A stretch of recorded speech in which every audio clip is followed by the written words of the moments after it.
and go from there. Right. Okay, so I'm here talking to Thaddeus Dionne, the man Alexander, whose video on YouTube and Facebook has gone viral. It basically started out with a 45-second clip about the election results? Yeah, basically a couple seconds, Well, it actually started about people being frightened and the division even before the election came about. So, I saw it coming months before the election hit. And I saw the separation, I saw the development of groups. Anytime you see development of large groups and stuff, you know that your nation, city, or whatever is becoming divided. So what made you decide to do the video? Was it a moment where had you been thinking about it, or was it just you saw something on TV and you said, hey, I need to speak out about this? Well, I've been speaking out. Like I said, I've done videos before the last one, which was on the day after Election Day, and I was getting weird responses.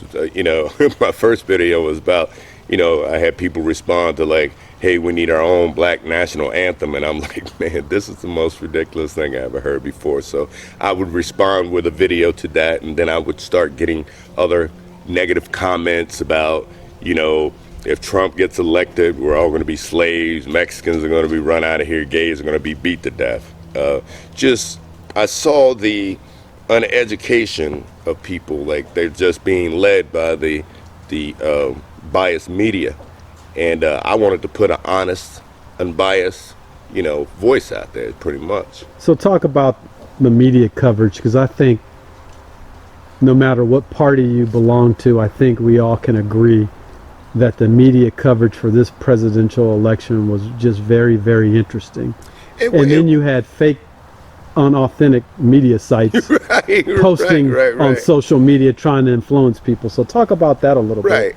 Well, there was a time when we had great newscasters like Walter Cronkite and stuff like that they told the news. You know what I'm saying? I maybe there wasn't a lot of money involved where they had to be biased, but nowadays, who's ever paying is who's going to get what they want out there. You have your left side, you have your right side, but you don't have an honest side. Now, I don't call the media liars. I hate to use that terminology. Like I said, my motto is love with love, violence with violence, but truth with, fight deception with truth, not lies, because they really don't lie to you. They deceive you. And unfortunately, the majority of Americans fall into that. So, I mean, that's just how I see things. So you've been on a major news outlet recently. How's that experience been like, and how has that been interacting with a major news organization? I like the fact that, I think the first time they really didn't get what they expected, you know what I'm saying? Because all they saw was this viral video of this angry veteran chastising protesters, and without calling and asking and seeing who I am. I mean, a lot of close friends that know me know that I'm very serious, and it doesn't take much for me to go to a serious level. Even though a lot of my fans, they know I'm a comic, so it shocked them as well, because I'm usually just silly and things like that. But there's a time and place for everything. But the experience in it itself was good. I like the fact that it was live, therefore my words couldn't be twisted, and people got it. That's what he said, not what you thought he said. This is what he said. So I was happy with the live. I don't think I would ever do a pre-recorded interview unless it was somebody I trusted. So when you uploaded your video, one thing I think that resonated with a lot of people in America was you talked about being an American first. Exactly. Can you explain for some people who may not be getting that what you mean by that? Well, what people don't understand, I mean, I've got a lot of people that say, oh my God, he's an Uncle Tom, he's anti-black, or it's not about that. It's about the fact that we need to stop focusing on what's obviously different with everybody and focus on the big picture, what we have in common, which is being American. We can't preserve this country and this nation without looking at what we have in common. And it's not hard. It's not hard.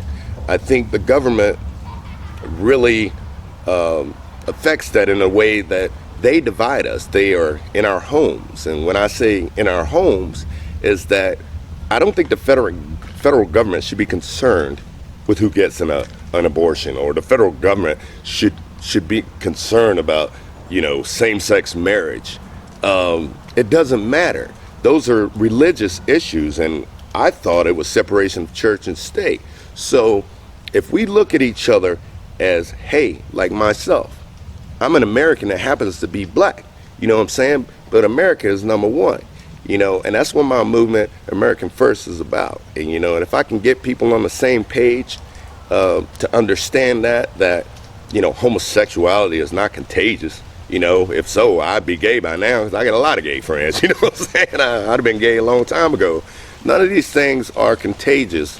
And, even though somebody has a different religion, whether it's Christian or they're Muslim or they're Buddhist or whatever the case, or even atheists, it doesn't matter if they're not hurting anybody, because they're Americans that happen to be atheists, or they're Americans that happen to be Muslim, or they're American that happens to be Buddhist. But American first, and that's what I'm all about. So it seems like when you look at the election results, it's almost like the country is almost split in half based on the candidates that we could vote for. Exactly. What do you liken that to? Meaning, do you think that it was like that because there was a lack of choices, perhaps, or people were just maybe tired of established politicians and wanted to try something new? The old adage of any kind of change is good, even if it's not exactly what I may prefer. Right. But I just don't want to keep dealing with what I'm dealing with now. Right. I think that, the choices that we had were not the greatest choices. It's amazing that over 317 billion people, that's the best we could come up with. So, I'm not saying that they are bad people. Being a military veteran, I do have my experience with, with the Clintons or whatever the case may be. But, I'm not going to lie to you. I did vote for Trump. I make that very clear. I'm not afraid to say that. I don't care what the backlash is, but I voted for Trump not because I thought he was the greatest person or even the greatest candidate, but our government, just like the media, is controlled by money. We got lobbyists, we got special interest group. They're paying all these senators and House of Representatives to vote their way, which is not how it should be. So, in my opinion, Trump owes nobody anything. He didn't take money from anybody. As a matter of fact, he's not even taking a paycheck. So, I wish I was living large like that, but unfortunately, I'm not. Do you think that most politicians, when they're running for office, have the best of intentions, no matter which way they lean politically? But to get elected, you have to raise so much money, and people expect favors. Right. Or they expect you to be more open-minded to their particular interests if they donate large sums of money to you. Right. I think in the first 4 to 8 years that in Congress, that's why I'm a big fan of term limits in Congress. I think that these guys really have the best intentions. But after about 8 years or even 6 years, you've become detached from the American people. How does 535 people, that's 435 in the House of Representatives and 100 in the Senate, know what's good for the billions of people in this country? And they're detached. They're quick to talk about how much gas costs or how much milk costs, but they have no clue how much that stuff costs, simply because they don't go gas up their own cars and they don't go buy milk. They don't have daycare expense. They don't have any of that stuff. So we need to have term limits, and we don't need 535 people to tell us how to be nice to each other, how to respect each other. We don't need that. But I think they just become detached and they forget. So when you become detached from the majority, then money is the only thing you think about. So I like the fact that Trump didn't use that money. And this opened the door for thousands of Americans to try for local office. Somebody who's not detached from the American people. Somebody who lives like me out in the middle of the woods. But, you know, you never know what happens. Yeah, would you say that in general most politicians are probably out of touch with the reality of the everyday person who's living in America, particularly when you get outside of large cities? It seems like that played a very significant role in this last presidential election, that people turned out in record numbers in rural areas. Right. Because, see, the thing is that, you know, I've gone out to Wyoming and I've seen how those people live, and I understood Nancy Reagan's No Child Left Behind. Because at the time I lived in a city. But then when I went out to Wyoming, man, that didn't apply to them. It hurt them. And I think that's what's bothering them. And that's why they came out and did what they did. All these policies are not helping rural people. And that's exactly why we have an electoral college. I mean, when it started, we only had 13 states. So if we didn't have an electoral college, like Pittsburgh, Philadelphia, and New York City would, Washington, D.C. would pick the president and leave everybody else out. So, yeah, they don't understand. See, I think the president should worry about a strong military and protecting his country. Our senators, the 2 in each state, should worry about his state. He doesn't need to spend all of his time because he's got to go out all the time trying to raise money for the next election. He needs to concentrate on his state, and he needs to use his governors to see what's going on. And his governors need to go down and see what his mayors are doing. But the way we rely on the federal government, there's no need for senators or governors or mayors or anything. The system is not working like it's supposed to work, so they're definitely out of touch. So what, as far as when you see career politicians, you know, somebody who's a senator or a congressman for 30, 40 years, what comes to mind for you when you see people like that?